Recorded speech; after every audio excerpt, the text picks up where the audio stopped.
ఇక రాజాసింగ్ మంచోడంట, ఆయనకు ఎవరు సాటిరారు, హిందూ ధర్మానికి ఎమ్మెల్యే ఆదర్శం, పొగడ్తలతో ముంచెత్తిన బండి సంజయ్. బీజేపీ అధ్యక్ష రేసులో నేను లేను, ఫైనల్ డెసిషన్ హైకమాండ్ చేతిలోనే, సన్నబియ్యం ఇస్తున్నది ప్రధాని మోడీనంట. కేంద్ర మంత్రి బండి సంజయ్ కీలక వ్యాఖ్యలు. రాజాసింగ్కు ఎవరు సాటిలేరు, ఆయన హిందూ ధర్మానికి ఆదర్శం, సర్వం హిందూ ధర్మం కావాలన్నదే రాజాసింగ్ లక్ష్యం. ఈ మాటలు అన్నది ఎవరో కాదు, కేంద్ర హోంశాఖ సహాయక మంత్రి బండి సంజయ్. శనివారం నాడు మీడియాతో కేంద్ర మంత్రి బండి సంజయ్ చిట్చాట్ చేశారు. ఈ సందర్భంగా రాజాసింగ్ను పొగడ్తలతో ముంచెత్తారు. ఇటీవల రాజాసింగ్ సొంత పార్టీ నేతలపై తీవ్ర విమర్శలు చేస్తున్న సంగతి తెలిసిందే. ఈ నేపథ్యంలో సడన్గా బండి సంజయ్ అంతలా రాజాసింగ్ను ఎందుకు పొగడాల్సి వచ్చింది? హైదరాబాద్ స్థానిక సంస్థల ఎమ్మెల్సీ ఎన్నికల ముందు శ్రీరామనవమి శోభయాత్రకు ముందు రాజాసింగ్ను బండి సంజయ్ ఎందుకు ఆకాశానికి ఎత్తారు? ఏదైనా వ్యూహం దాగి ఉందా?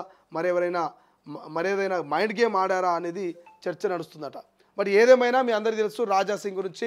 నిజాన్ని నిక్కర్స్గా ఉన్నది ఉన్నట్టుగా ముక్కుసూటిగా హిందూ ధర్మానికి ఎప్పుడు ఒక అండగా ఆదర్శంగా నిలబడతాడు రాజాసింగ్. సో అటువంటి రాజాసింగ్ తన సొంత పార్టీ నేతలపైన ఎక్కడ వెనుకడుగు వేయకుండా వెన్ను చూపకుండా బుల్లెట్ లాంటి తూటాలు రాజాసింగ్ ఎప్పటికప్పుడు బీజేపీ నాయకుల మీద పేలుస్తూ ఉంటారు. సో ఇటువంటి పాత సామాను మనకు అవసరం లేదు. ఈ పాత సామాన్ని చెత్తనంతా మనం పడేయాలి. ఇట్లయితేనే 2029 అంటే రానున్నటువంటి భవిష్యత్తులో మనం బీజేపీ అధికారంలోకి రాబోతుంది, కాషాయం జెండా రెపరెపలాడబోతుందని గతంలో అనేక మార్లు సొంత పార్టీ ఎమ్మెల్యేల మీద, సొంత పార్టీ ఎంపీల మీద, సొంత పార్టీ మంత్రుల మీద, కేంద్ర మంత్రుల మీద రాజాసింగ్ ఘాటుగా ధీటుగా వ్యాఖ్యలు చేసినటువంటి వ్యక్తి. సో అటువంటి రాజాసింగ్ మీద బండి సంజయ్ నిన్న చిట్చాట్లో చాలా హుందాగా మాట్లాడినట్టు, ఆకాశానికి ఎత్తే విధంగా పొగడ్తలతో మరి రాజాసింగ్ను ముంచెత్తినట్ట. హిందూ ధర్మం కోసం పాటుపడే ఎమ్మెల్యే రాజాసింగ్, ఖచ్చితంగా రాజాసింగ్ చాలా గ్రేట్ అన్నట్టుగా, చాలా నీతి నిజాయితీ గల వ్యక్తి, ఆయన హిందూ ధర్మాన్ని ఎప్పటికప్పుడు కాపాడే వ్యక్తి అని పొగడ్తలతో ముంచెత్తినట్ట. మరి బండి సంజయ్ పొగడ్తలకు కారణం ఏమై ఉండొచ్చు అని చాలామంది ఆలోచన చేస్తున్నట విశ్లేషకులు. శ్రీరామనవమి ఉన్నది అలా, ఓవైపు హైదరాబాద్ ఎమ్మెల్సీ ఉన్న స్థానిక సంస్థల ఈ సమయంలో బండి సంజయ్ ఎందుకు మరి రాజాసింగ్ని ఇంతలా పోడిండు? గతంలో రాజాసింగ్ కూడా బండి సంజయ్ మీద కొన్ని కామెంట్ చేసిండు, పార్టీ మీద కొన్ని కామెంట్ చేసిరు, కొన్ని వివాదాస్పదమైనటువంటి వ్యాఖ్యల్లో రాజాసింగ్ ఇరుక్కున్నటువంటి సందర్భాలున్నాయి. అటువంటిది మరి ఎప్పుడు లేనట్టుగా బండి సంజయ్ రాజాసింగ్ని ఎందుకు పోగినటువంటి కొన్ని క్వశ్చన్ మార్కులు వస్తూ ఉన్నాయి.